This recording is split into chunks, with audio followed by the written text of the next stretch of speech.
నాగేశ్వర గారి ఎవడే సుబ్రహ్మణ్యం తర్వాత మహానటి 2 సినిమాలు చూశాను. మహానటి మాత్రం నాకు విపరీతంగా నచ్చిన సినిమా.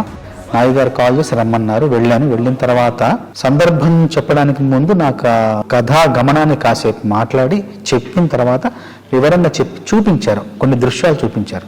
ఆ ఊరిని చూపిస్తూ కాశీలో జరిగే పరిణామాలు కావచ్చు, జరిగే మార్పులు కావచ్చు, జరిగే ఆ జీవన విధానాన్ని అంతా కళ్ళగట్టినట్టు చూపించారు. నాయి గారు కూడా స్పష్టంగా చెప్పారు ఏం కావాలి, ఆ సందర్భం యొక్క ఉద్దేశం ఏంటి, ఆ సందర్భంలో తను ఏం చెప్పాలనుకున్నారనేది చాలా స్పష్టంగా చెప్పారు. చెప్పిన తర్వాత నేను ఆ దృశ్యాన్ని మనసులో పెట్టుకుని వెళ్ళాను. వెళ్ళి ఒక 3 రోజులు శ్రమించి ఆ మొదటి 3 వాక్యాలు ఏదైతే క్లిష్టంగా ఉన్నాయో అది కేవలం ఒక గంట సమయంలో మొత్తం రాసేసి, మిగతా పాట ఇంకొక అరగంటలో రాసేసి మొత్తం 1.5 2 గంటల పాట మొత్తం పూర్తి చేశాను. ఆయన వెళ్ళి కలిసి పాట వినిపించాను.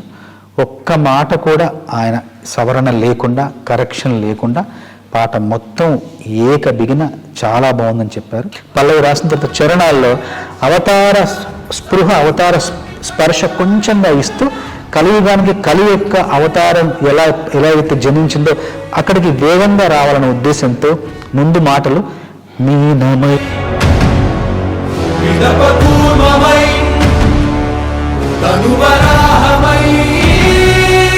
మనకు సాయమై ఎన్నో అద్భుతాలు సృష్టించి మనం పుట్టినప్పటి నుండి చూడలేని, నా జీవితంలో నేను పుట్టినప్పటి నుండి నేను సినిమాల్లో చూడలేని ఎన్నో అద్భుతాలు, ఎన్నో విచిత్రాలు ఈ సినిమాలో చూసే అవకాశం ఈ సినిమా ద్వారా నాకు లభించింది. నాకింత గొప్ప అవకాశాన్ని ఇచ్చిన నాగి గారికి, స్వప్న గారికి, దత్ గారికి మనస్ఫూర్తిగా ధన్యవాదాలు తెలియజేస్తున్నాను.